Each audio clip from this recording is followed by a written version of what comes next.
Hi guys, it ain't get looking any better over in the States with the bungling Trump regime making mistake after mistake, especially when it comes to international relations. I think we're going to see a transformation from MAGA to MAHA, and that will stand for Make American Haters Great. And I just don't think what Trump is doing seems to be alienating all the allies that he's got, especially the close allies such as Canada and Mexico, through the threat and implementation of onerous tariffs on imports from those particular countries. He's already had a backlash on that one regarding the cost of electricity being sent from Canada to the US. The Canadians have decided to slam a 25% tariff on top of the electricity price that they were charging, just to make Americans realise that there are consequences from doing this sort of thing. I think this ridiculous tariff policy of Trump is going to come back and bite him big time, because any economist will tell you that doing such a thing as imposing these tariffs is going to be inflationary. And this is a time when it's just starting to try to reduce inflation, which is killing the wealth of a lot of Americans and people throughout the Western world. It's just a ridiculous policy, but it's just one of many ridiculous policies that Trump is implementing. I'll go back a little bit of history. I actually supported Trump in his first term, and I thought he did a good job, and I think he was victimised by a press that really hated his guts. And, I think there was a lot of spurious things happening in that first term. And I think the economy was going gangbusters. So everybody was happy. Unfortunately, with Trump 2.0, it's a totally different kettle of fish. This man is like psycho Trump, the way he's acting. So many changes, so many belligerent changes. As I say, that's one consequence from just the electricity side of it, which affects New Yorkers and people in the northern states in the US, and is going to put up their energy bills. So that's inflationary straight away. But it's going to be in a lot of different areas as well. The only saving grace maybe for Trump is that he said drill baby drill, and he wanted to increase the amount of oil that's extracted from the ground in the US, and that could subsequently reduce the cost of oil internationally. And so that's going to be good for all American citizens and people throughout the world in general, because it's a basic cost input, oil. If you can reduce it, you're going to reduce transport costs and many other costs. Plastics come from oil, for instance. I mean, it's a pretty essential item. It may be demonized in schools by left-wing teachers, but we do need oil, and we're going to need it for some time to come, even if we crack fusion power. So that's the positive thing that could occur inflation-wise. But the trouble is, I looked at the figures of oil production, and I mean, it's only early days because Trump hasn't been in power that long, but there's only a very marginal increase being shown or projected to be shown in 2025. So I can't see that really going to affect things as far as the inflation output in America is. At the moment, I think it's all looking bad because of these tariffs. And of course, if it doesn't have much effect upon the oil price internationally, it's not going to hurt Russia. But again, Trump doesn't want to hurt Russia. Trump loves Russia. He loves Putin. He loves tyrants. He seems to be, it's a personality thing. I don't know. But I'm just wondering if he just hates democratic countries. And it's just bizarre because no one signed up for this. The electors certainly didn't sign up for that particular ethos when they voted him in. So I think there's going to be a lot of buyer regret when people realise what's going on. So it's going to be interesting times. But look, we know that that the Trump team is hardly full of superstars. He's got a whole lot of amateur people who really don't know what they're doing. On the diplomatic front, he just seems to employ shills for Putin. His emissary for negotiating this ceasefire is just totally pro-Russian. Steve, Wilcock. Unbelievable. I mean, just the guy doesn't even know the names of the Ukrainian provinces that are in dispute. I mean, he's just totally ignorant. It's amateur hour. It's pathetic. And now the latest is we've got this security leak. We had a number of these clowns that have been appointed by Trump, got on the phone, insecure lines, and all the information is being leaked to the press. This is disgraceful. It's amateurish, and it's showing that the Trump regime right now is unravelling. And there will be consequences, even though this is not a domestic policy, which is what's going to affect the polls mainly with Trump. I looked up the Rasmussen polls to just get an idea of how Trump is actually going at the moment. It's not disastrous for him. If you look at the polls that I'll put up on the screen, you can see that he's just about -1%. It's not wrist-slitting time, but the thing is, I don't think it's going to improve. I think it's going to get a lot worse because things are going to get tougher in America. The housing market is on the edge of a cliff. I think that you're going to see major price reductions there. A lot of people are going to be hurt. A lot of people already have been hurt with the condo market dying in Florida, and that will just be translated to other states. It's not going to be, I mean, if your real estate market dies, your economy's in real trouble. Ask the Chinese, they'll tell you all about that. So I can't see anything improving at this stage. I'm just hoping that we don't have to endure 4 years of Trump. I don't know if we'll be forced to resign. There may be health issues.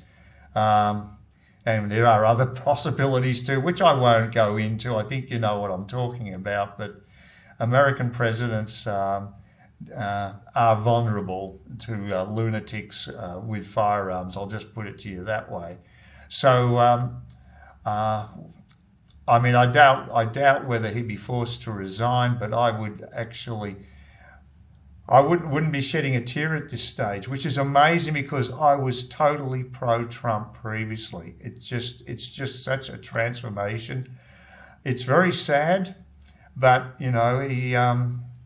he's just going down this track. And if he doesn't start sacking some of his advisors and getting people who aren't yes men and get proper advice, it's looking just like the Putin regime, the way he's running it. He's autocratic. He doesn't get a differentiation of views. That's just exactly what's happened to Putin. Putin just gets yes men, and it appears Trump is going down the same track. What is going on? This is just not healthy. And the real problem, though, is what's the alternative? The Democrats? Give me a break. I have not changed my opinion on Biden. I think he was one of the worst presidents America's ever had. And unfortunately, I think this Trump 2.0 could go down on that list as well as one of the worst American presidents. He's doing a lot of damage. I'll give you an example. It's not just the tariffs, not just inflation that's being affected by his dumb ass decisions. People overseas now are losing confidence in America to back them up, other countries. And this is essential. This over decades, America has promoted a reputation of being there when we need them. And now, because they're not seen that way, countries are starting to think twice about their contracts for the F-35 jet, which is very expensive bomber. We're talking billions of dollars. And Canada, of course, is really pissed off with America. They don't want to be beholden to Americans because if you buy one of their jets, then you basically are locked into their supply line, and they can basically manipulate your policy because they can say whether you can have certain armaments, you can have navigation, The sort of thing they did with the Ukraine, by just cutting out the intelligence for the Ukraine. As a consequence, Ukrainian civilians died. So much for Trump, the great humanitarian trying to save lives. That was just bloody-minded, and it did cost lives, that decision to temporarily remove it. He's just a bully. He doesn't give a damn about Ukrainians. And, I'm really that disappointed. I don't believe a word he says anymore. I've got the same trust level in Trump as I have with Putin. And that's a rather sad state of affairs. But the bottom line with these F-35 planes is that countries are already starting to cancel those contracts. So what's going to happen? It's already had a few technical issues with it. Yeah, this is the other irony, is that Elon Musk has made the comment that a manned fighter is old technology now. And ironically, you know who's proven that? It's the Ukrainians with their smart use of drones. And Musk is actually also putting the knife into that particular program. So I think the contractor who was making the F-35 fighters is not going to be happy, and jobs will be lost because of that, because allies who thought they were allies are now having second thoughts. In Australia, we had a free trade agreement with America, but they're still going to slam tariffs on us. No one can trust them anymore. He's destroying the reputation of America. But as I say, what is the alternative? You've got Fruit Loops like AOC and Bernie Sanders barnstorming around the country with big rallies, and a couple of absolute cretins you could not find. I mean, elsewhere, Bernie Sanders is a hardcore left-winger. AOC is just a lunatic. And, these people are not an alternative. They are not an alternative government. They will not get the independent voters on their side. So there's basically, how does a democracy operate when you have an opposition that is so inept? They are unelectable. And the other thing we have to talk about is that Tucker Carlson, of course, gave that interview to the special envoy, the Trump's great special envoy. And of course, Tucker Carlson is better suited to having a straitjacket rather than a microphone in front of him. He's a lunatic himself. I used to like his stuff, but he's gone right off the planet. So look, it's really sad. But I think America is at a very low point, and it's very destabilizing for the whole world. The only major bright spot, I guess, is Europe is finally growing a pair, especially Germany, and they are having a huge increase in their military budget, and they realise they just cannot depend on America anymore. All those ties that have been built up between all of the democratic countries in Europe and elsewhere is just being pissed up against the wall. It really is. It's just that all that hard work, diplomatic hard work, due to the utter ineptitude of the Trump team, it's costing them their reputation. It's costing him money, and I think US will be in a recession, and they won't be kicking the inflation. There's a lot of pain to be endured by Americans who are already pretty close to the edge. There's very little savings with most Americans. There's some very rich people in America, but income is not distributed equally. And like I said, maybe they need a new party. Maybe they need something like the New Democrats, who are made up of rational, middle of the road type Democrats, old Democrats, maybe the same can be done with the Republican Party, but I think at the moment MAGA's pretty well got it sewn up, they